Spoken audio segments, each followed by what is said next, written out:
Hey everyone, welcome back to Contractor Evolution. This is Benji. I hope you're doing really well. Listen, over the last decade, I have met countless contractors with the grandest of plans of building a software because they just can't find anything on the market that fits them perfectly. Some are too big and robust and complex and expensive. Some are too small and simple and they outgrow them quickly. Some solutions have some features but not others. Contractors are picky and you want something that's just right. While I love it when people shoot for the moon, the reality is almost no one follows through with this software creation ambition. Running your own business is a massive undertaking as it is. Who's got the bandwidth to create a CRM from scratch as a side hustle? Today on the show, I'm honored to have someone who's done exactly that. Tanner Mullen is the CEO of Premium Painting in Ocala, Florida, and the founder of Dripjobs, the new kid on the block for painting CRMs, but they also serve other niches too. Now, today's conversation is about how Tanner found the balance and carved up the space he needed to run a successful seven-figure painting business while building Dripjobs from the ground up. We also talk about the not as glamorous as it seems process of software development and some of the major challenges therein. And the craziest part of his story, guys, he doesn't code and he's self-funded the whole thing. He hasn't taken $1 of investment since this idea first popped into his mind. Tanner is a superhuman entrepreneur in our space. He's making some bold bets and they're starting to pay off. I hope his story and his wisdom provide you with some inspiration to be better and do more. Don't worry, this conversation is anything but a sales pitch for Dripjobs, but if you are CRM shopping and you want to check them out, we'll leave a link in the description. Okay, let's dive in with Tanner. You're watching Contractor Evolution, where we unpack the systems, tactics, and skills you need to take your fast-growing contracting business to the next level. You're here to learn what it takes to scale up, work less, and increase profitability. You've come to the right place. Stay tuned to learn what separates the new breed of contractor from the old school, and welcome to your ultimate guide on the business of contracting. Tanner Mullen, we're so excited to have you on Contractor Evolution. I've been looking forward to connecting with you. I've been admiring you from afar for a while. Welcome to the show, man. How are you? Oh man, I'm fired up. What a pleasure to be here, Benji. Likewise, what you've built with Contractor Evolution, man. It's something to be admired and happy to be here, man. Excited. Cool. We share a similar DNA in the fact that we're both from the painting world. We've both spent pretty much like brothers. Many days with dried paint under our fingernails, picking latex primer out of our hair. Today's conversation is going to be a little bit about like how you've just done this incredible feat, which is balancing two very different businesses and doing both at an exceptional level. You are the founder of Dripjobs, which is this new and really exciting CRM and marketing automation tool for painters, but you also run a painting business. You run a 7-figure painting business down there in Florida. Tell us a bit about your painting company and that part of your story, and then we'll dive into the Dripjob side of it too. Oh man, so the painting company's, I love the painting company. I just, that's my passion of running that business. And what's cool is it's like a playground for optimization. I mean, it's really interesting. I love inputs that give us direct outputs. And that's so cool. We can try something new in terms of the way we market and see a result of whether the market responds to it. We can alter our pricing a little bit and see a result almost immediately of how people react to that. And then, of course, you have the production side. I mean, that's so cool as well, putting different teams together. For me, I mean, it's just such an exciting business to be in because it's so flexible and, there's no structured way of doing things. So it's like, you do something new and that could become the standard. So for me, my painting business is, it's relatively small in comparison. We have 12 phenomenal employees. I'm an employee model painting business. I do not and will not use subcontractors. We started small with me painting by myself, really just figuring it out. I joked with you when we spoke about how I used YouTube to figure out how to paint the outside of a house. Idaho painters, so baby. That's kind of where I started. Yeah. Idaho painter, man. Yeah. He taught me a lot, so I can't knock him. He's awesome. So when did you start Premium? Is this a few years old now? And why? Just give us kind of the backstory on it. Yeah, man. I was working, I worked my way up, the corporate ladder. I bounced around from, I started off in the restaurant industry as a server, then I became an assistant manager. Then I was a general manager, and I thought that was my path. Somebody who I knew got a job selling cars, and I'm like, man, that's lucrative, and I don't have to work late. So I started selling cars. Didn't like that business. Went into life insurance. Again, accumulating some sales experience, and then I finally landed at a bank. And the craziest thing about that was, and I'm sure anyone listening could agree if you've been in this position, is that you see the finish line when you're in a corporate structure. And that just, someone who's a visionary like me, I don't want to see my future. I want to create it, and that was something that I had to really battle every single day. So back home, we had a little bit of a family issue.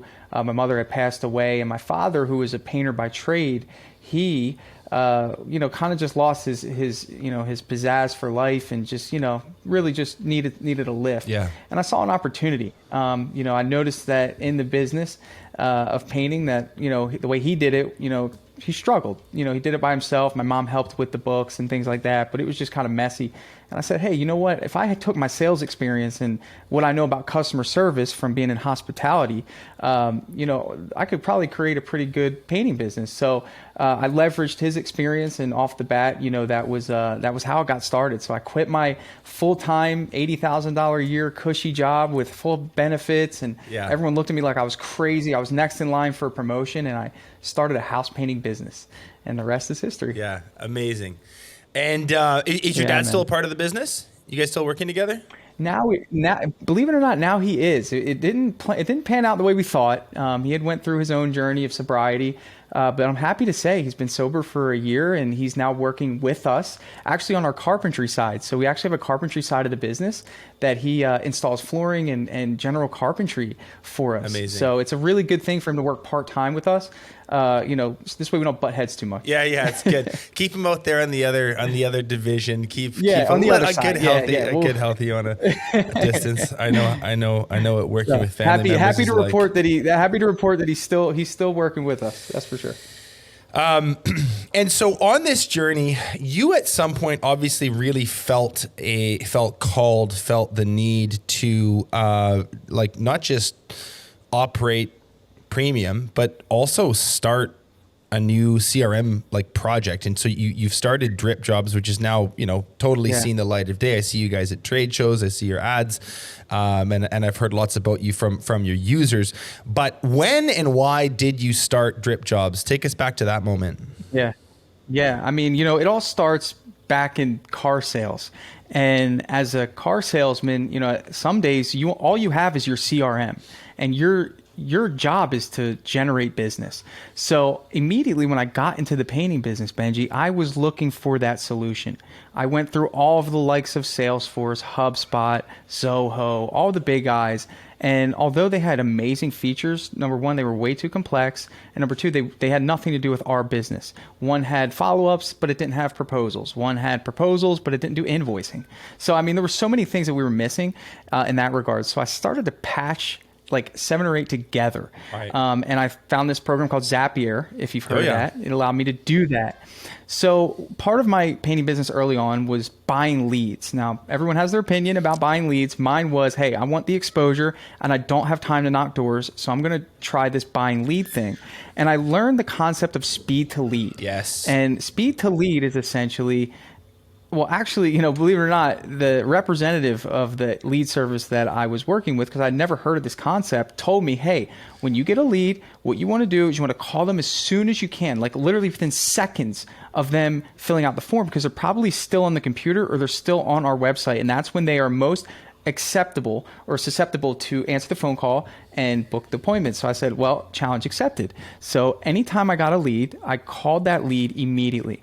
And she was right. Maybe 5 times out of 10, they would answer the phone surprised and say, oh my gosh, I'm still filling out the form. And then I'd say, oh, this is great. And then I would book the appointment. But there was the other half of those leads that I would pay for. And this was frustrating because they didn't answer the phone, but I still was on the hook to pay for them. Mm-hmm. So I needed to create a way to automate the process of reaching out to those leads, whether it be text and email. But I didn't know that I was going to automate anything, because what I was doing was what many of us do, copy and paste messages to them. Right. So that's kind of where it all started, was a matter of just kind of first finding the right solution, but also automating the process of communicating with people when they needed to be communicated with the right message. Yeah, that outbound call is so important. And I know as when you are running a grassroots business and you're out there in the field, you're in the office, you're running around town every day, like it is such a grind. It's so challenging to like pounce on those leads when you get them, which you should, but inevitably you're kind of, you miss a window because you have to deal with the client and then it's late and then you're calling them a day later. And it's just like, I remember this thing where you'd have a spreadsheet and this is like before Google Sheets. So it wasn't even the cloud. You'd have a spreadsheet. Excel. And it was literally Excel. And you would sort of have a little coding system where some would be green, which means they're fresh leads and haven't been called. And then yellow's had a call or two. And then red is going pretty stale. And it all needs to be updated manually. And then you forget who's who. And did I call this person yesterday or not? It's like, the pain is very, very real. So you were kind of going through that. And not to mention buying leads, so the sense of urgency is even more annoying. Yeah, sense of urgency. Yeah, and you're like, okay, this there's got to be something better. There had to be. And you know what? I was full of paint at that time. My hands I was peeling latex, man. I was in it. Had a brush in my hand. The phone would ring. And of course I'd have to stop what I was doing, get down from the ladder, call that lead. And then they didn't answer. And then I had to go back up that ladder $100 poorer than I was when I was first on that ladder, and a part of me would be a little put off because again, we're paying for it. So from there, it was a text and an email sent manually. And then of course the next day I would remember, hey, I didn't connect with that lead that I got. I got a call again. Let me copy and paste another text message and email. And what I found, Benji, was, the consistency of doing that, which wasn't consistent. It was just the consistent of, oh my gosh, I have to send something to them. What I found was that maybe a week later or 2 weeks later, some of those leads would actually respond to me. And that's when I had the epiphany that I need to create something a little more automated to ensure that I could capitalize on that opportunity. So we'll kind of dive into the platform later. I want you to tell us sort of its core competencies and a bit about the design philosophy behind it. But I tell you what is on my mind right now is like you are, like you said, in the field on a brush. How in God's name did you find enough space, like hours in the day, but more importantly, like clarity of mind as well, to build a piece of software from the ground up while you're operating a business simultaneously? I mean, that just sounds like a tall order. Yeah. It was a crazy turnaround, but it was a slow one. It took me 3 years of running my painting business without building a software program to really appreciate and understand the power of systems. I had to create systems in the business. For me, what I saw systems as was freedom. Some people see money as freedom. I see systems as the next step to freedom, and then money comes after that. So for me, everything that I did in my business was surrounded around the end goal of freedom. So in other words, when I hired, I wasn't hiring painters, I was hiring future managers, right? I was looking for management qualities out of people that just so happen to paint. So although some people might jump at an opportunity for an experienced painter, if the person didn't showcase to me that they could be trusted or they could, accept blame and be coachable, for me, that was what was number one, because my end goal was to have an autonomous painting business, something that didn't need to be managed. In other words, everyone would manage themselves and manage their projects and have some accountability on the job. And I started slow. It was just a matter of looking at individuals and pretty much calling them up to the big leagues and saying, hey, you've never managed anything before. Here's your opportunity. It's going to come with more pay, but more pay comes with more responsibility. And, I'm going to teach you how to manage not only a project, because that's one half of management, it's how to manage customers, how to eliminate the phone calls that come to me, how to put out your own small sparks that will turn into fires. And if they turn into fires, that's when I come. So for me, that's kind of how I formulated it. And really, I can't do any of this without a solid team holding down the painting side. Any thoughts on we've just kind of stumbled into something there that I find interesting. Half of the job is managing the crew and the site. The other half, you could make the case that it's even more than half, is managing the client. What have you found really effective as a leader when you're trying to breed a culture of independence and problem solving and customer service? What have you found effective in training into your people when it comes to that managing the client piece? Is it learning to read body language? Is it learning active listening? Is there, are there techniques that you've given to them to sort of de-escalate stressful situations? I mean, what works in your world? Sure. Everyone comes with their own skill set when they get to me. Not everyone has restaurant experience. Not everyone understands the ins and outs of hospitality and customer service. And to expect that out of individuals that are in the trades to the standard of which a manager would come equipped with that is unrealistic. So for me, we don't have a customer service training because I know that customer service can only be taught through experience of problem solving and referencing past issues and utilizing those experiences. So honestly, think about me throwing a child into a pool to teach him how to swim. For me, it's like, ultimately, if you call me with a problem, you're not going to get a solution from me. You're going to be challenged to figure it out yourself. Okay. And if it gets to that point where you've exhausted all the resources that you have to your disposal, then you're going to call me.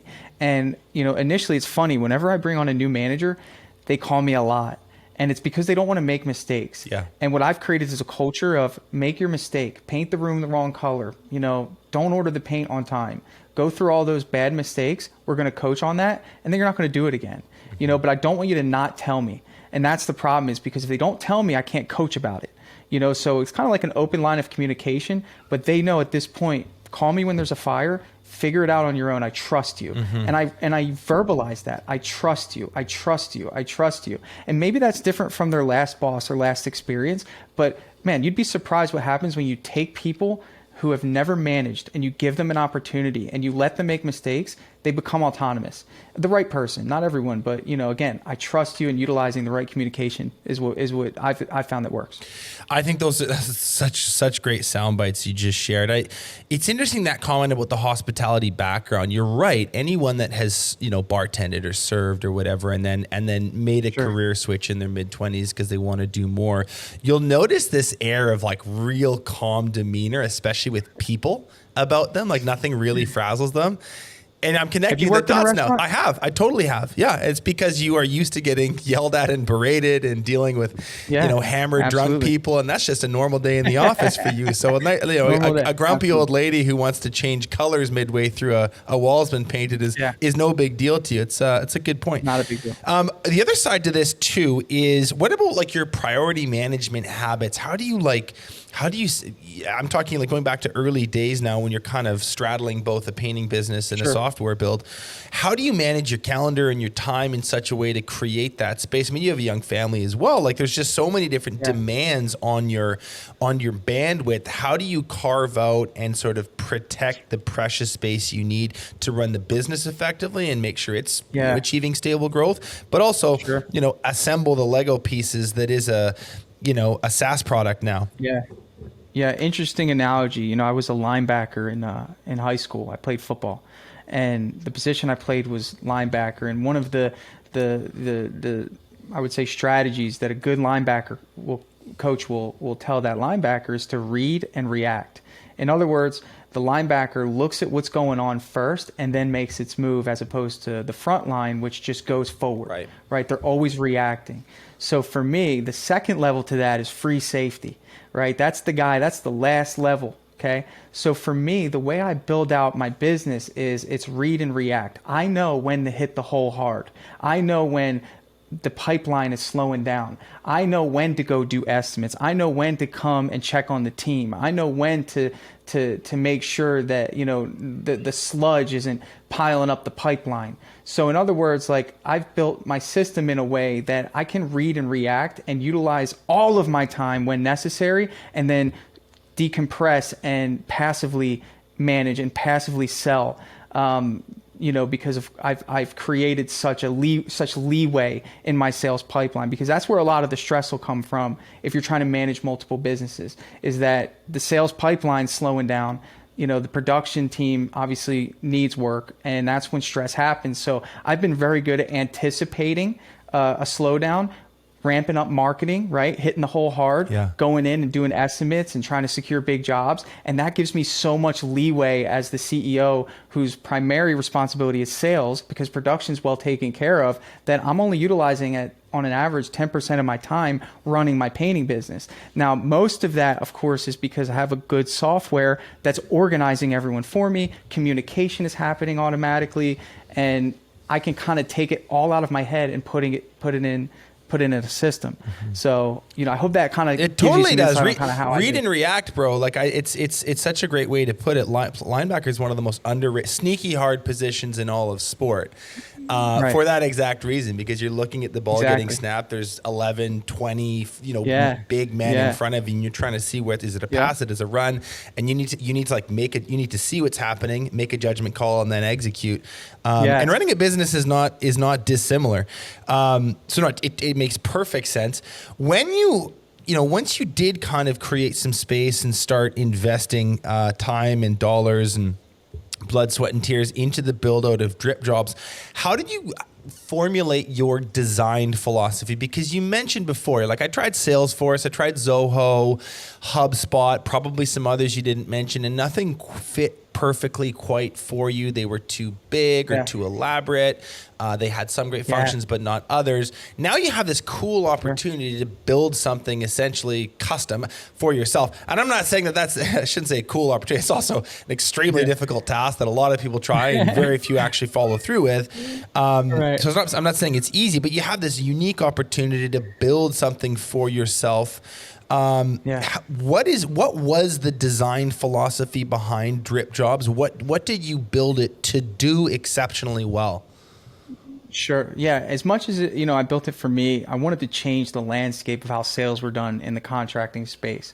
What's interesting is that whether you use a system like Dripjobs or not, you are taking your customer through a customer journey. And whether you write down what those steps and stages are or not, it's still happening. You're just storing it in your head. So for me, it was a no-brainer build out to create stages for each customer. It wasn't something that is revolutionary at all. Not at all. The big kicker is being able to automate the movement of those stages, because that's a headache. In other words, trying to keep track of everyone that you sent proposals to, or you have estimates scheduled for, or you have jobs on the schedule for, or jobs that are scheduled. I mean, if you look at it, there's 11 stages at minimum that you take a customer through if you purchase a lead. Now, if someone comes in organic, that goes down to 9, but that's just one customer potentially traveling through 9 different cycles or 9 different stages in their buying cycle.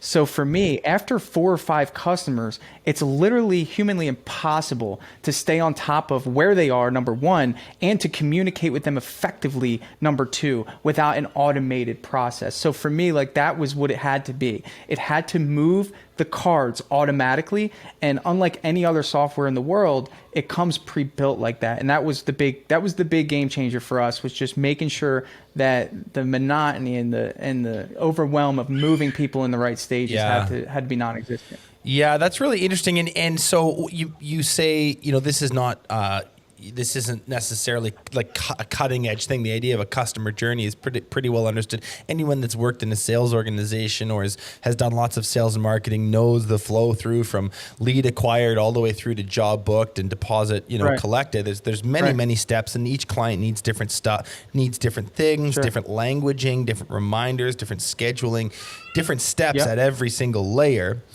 But this just didn't exist for painters or for contractors. Like, was it really that glaring of a hole in our little industry for this?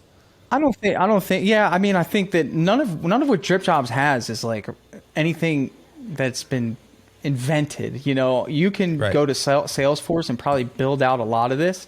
But again, it's not for contractors, so there's going to be things that are missing. So what we looked at is that many other contractor softwares are very unilateral in terms of their features, estimating and invoicing. Some have scheduling. But nowadays, the expectation of how people interact with businesses is, I want to hear every step of the way. When I order on Amazon, I want a confirmation. When my package is delivered, I want to know that it's been delivered. So why can't we align with the market's expectation of how businesses should, or at least professional businesses should interact with a software that automates those communications? It's interesting. We've had this conversation a few times. You probably have a perspective on it. I call it like the Amazonification of the customer. In other words, everyone is getting so used to this level of convenience and digitization and just smooth operation of so many things that we purchase and consume now, from Uber Eats to to purchasing stuff on Amazon to the way books show up on my Kindle. Like it's so good. It's so good. Yeah. That is going to change consumer preferences for the trades and construction market? Are people going to expect more or different things from the average painting contractor over the next 10 years? I think it's going to happen by default. In other words, if I'm competing against two other painting contractors and I'm the only one who sends you a text message as soon as you fill out our form, and then a day later you get a nice synopsis of who I am, my bio, how I started my company, and then a day after you get sent a link to a YouTube video that shows you our latest project, and the other two contractors, they didn't send you anything, not a follow-up confirmation. They didn't send you the date, time, and location of your appointment. You don't even know the name of the person that's coming to your home.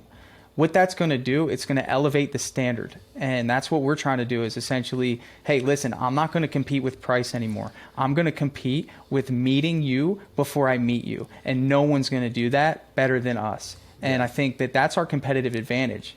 Ultimately, when we all show up at the door, the competitive advantage is diminished. Ultimately, at that point, you get a quick interaction. Hopefully you build some rapport, and then it's price time. Right. But if I've met you and you know me before I show up, you're expecting me, you're excited to meet me, and then you have a different mindset about me when I show up at the door. Yeah. So that's how I believe that the market is going to respond to this. And you've seen that with lead services. In other words, like people are in the same way, maybe 10 years ago, Benji, people would be a little weirded out if a random person came over and picked you up in their car and brought you to a destination. That would be something that we would say, hey, don't get in a car with a stranger. That's true. Now you know what I'm saying? But now with lead services and lead generation, it's almost like we are ordering home service help to our home to work inside of our home without meeting this individual. Yeah. So what's interesting about the way the software automation works is that even if there's a barrier of, I don't know who's coming, we can still build a relationship, that way. Yeah. It's so clever, man. And I think you said that well.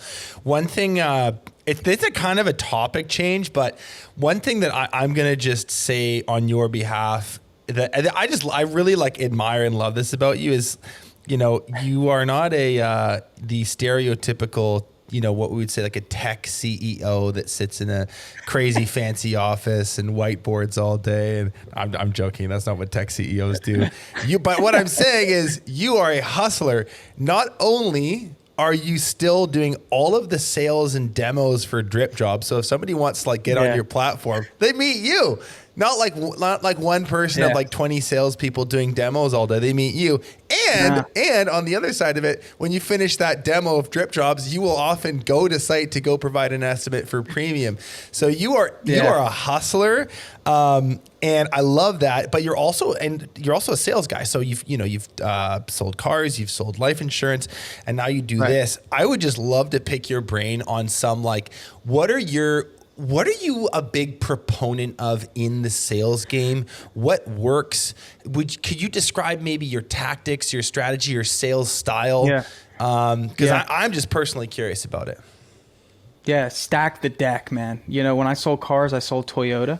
When I sold life insurance, I worked for a brokerage that had 40 different options. When I created premium painting, I knew that we were the most professional because when I was recruiting people, I knew that is who I'm selling. So, ultimately I can come with a certain level of confidence that my product is superior. I have no doubt that my solution is going to solve your need and exceed your expectations. So maybe I'm an average salesperson, but I sell above average products that make it easy, So for me, that was kind of challenging for Dripjobs early on because I started with a development company to build it, and it was not up to par in the first 6 months. There were bugs, things weren't working right. It was so stressful because that's opposite of my nature. Think about it like this, Benji. In my painting business, if something doesn't go right, I can always go in and I can paint and I can fix it. Mm-hmm. I can figure it out.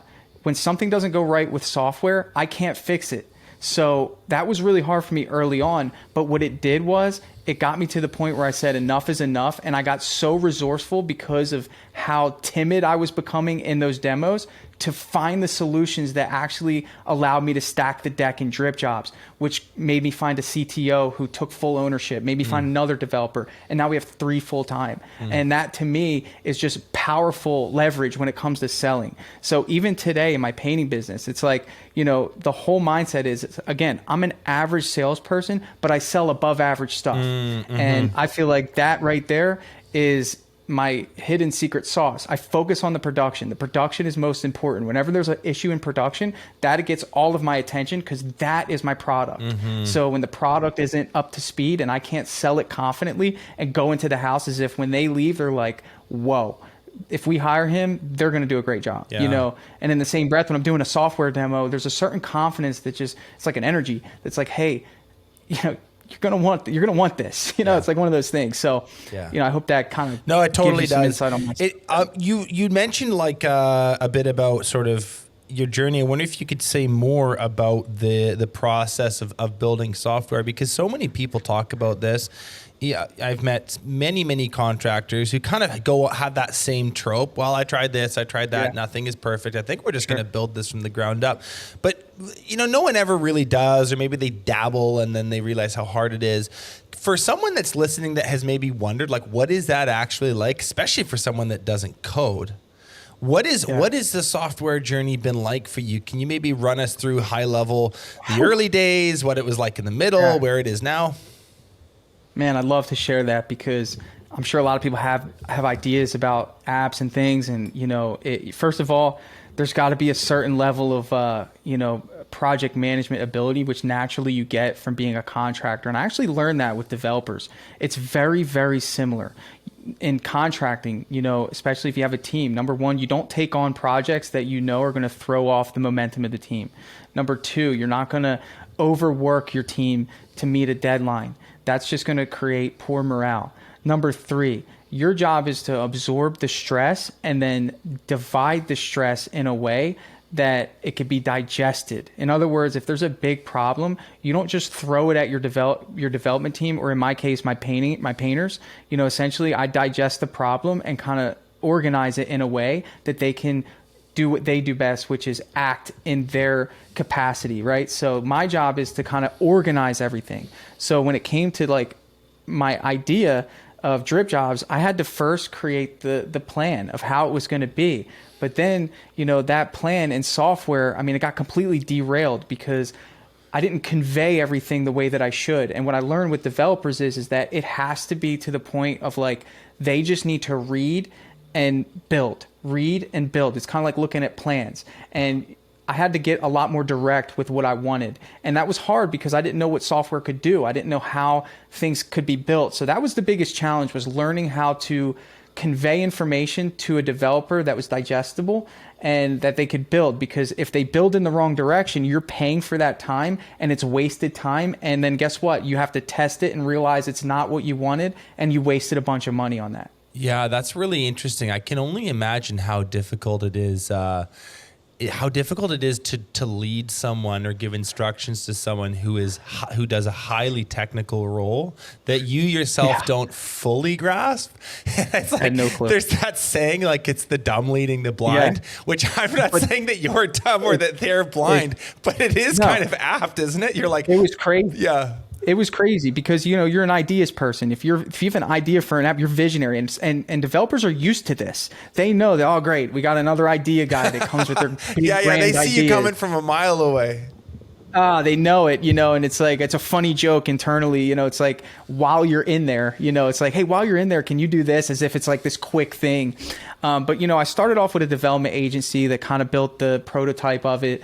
You know, this was a pretty large investment early on.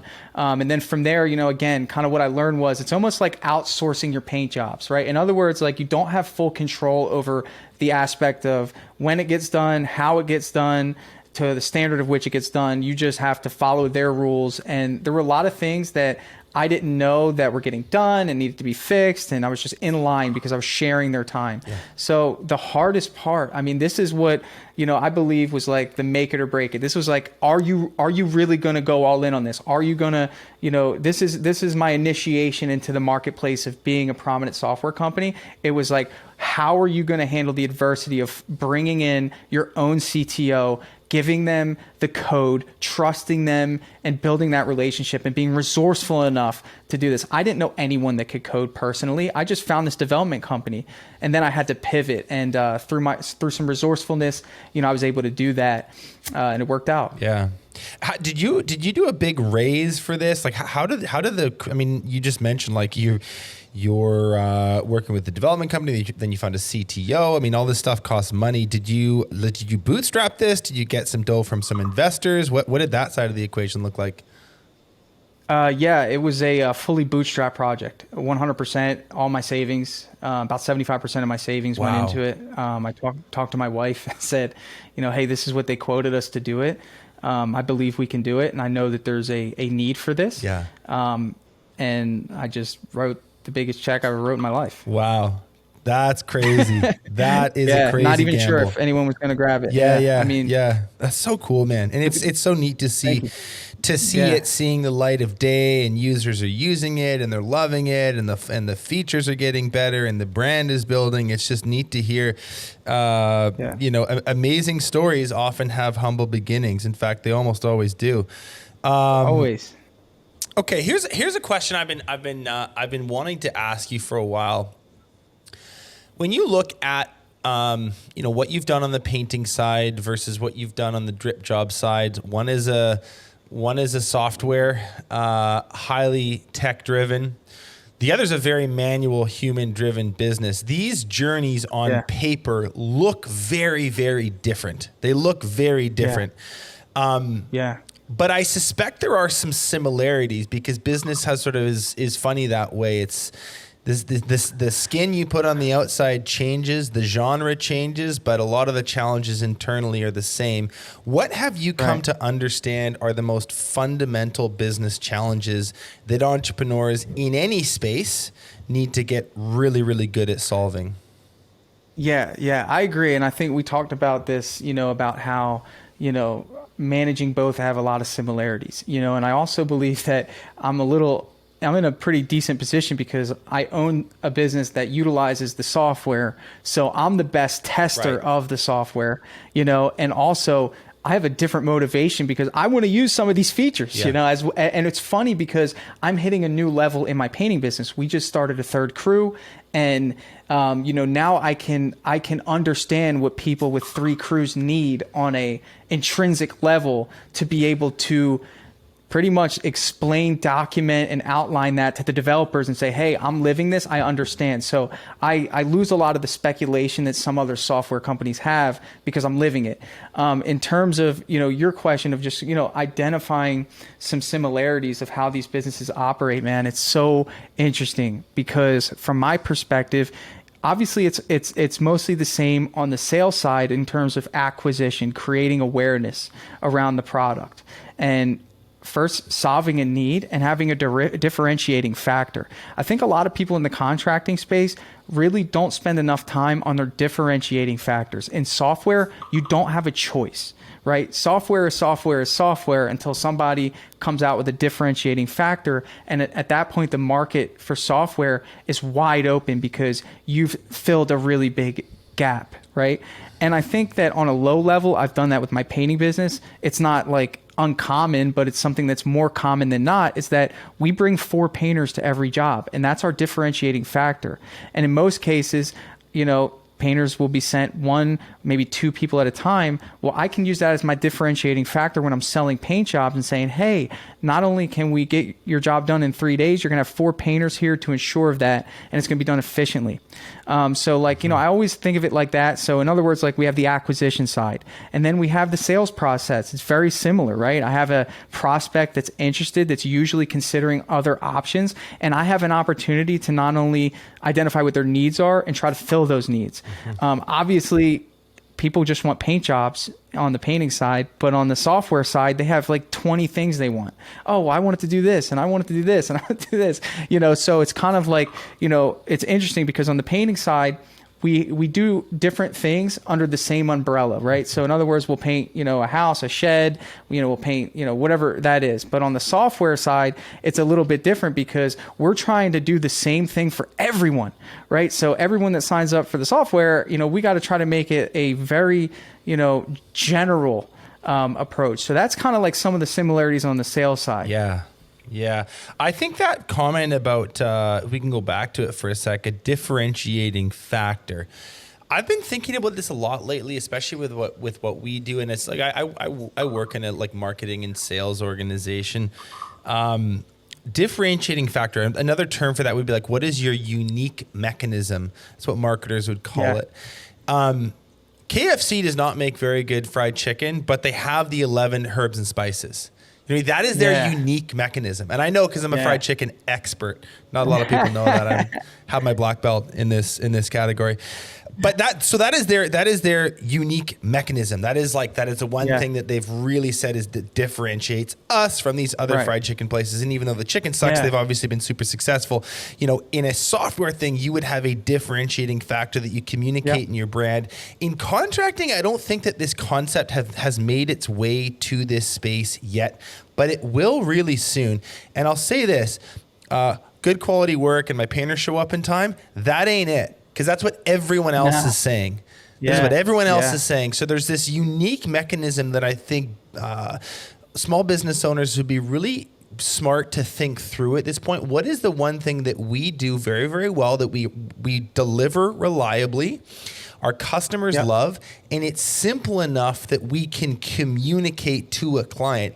And by the way, this is where like a good sort of brand, like creative marketing mind can really serve you. It doesn't actually need to be that unique in and of itself. You don't need to like completely reinvent the way houses get painted. You just have to say, hey, you know what's different about us? Every site gets four people. You know what I mean? Right. And that is like the hook. That clients just go, oh my God, finally someone gets me. I'm going with this guy. Here's one. Whenever I do an interior painting estimate, that's the full house, Benji, I'll say, what's different? And I always say it like this. I'll say, what's different about us? And I'll say, what? I say, on day one, we actually complete your master bedroom and bathroom top to bottom so you can sleep in there when we're done. Boom. So we put all of our resources in the master. Yeah, that works. That gets the checkbook out. Oh, man, what a good line. So, you shouldn't have said that. We might have to cut that from the episode, Tanner. It's just too good.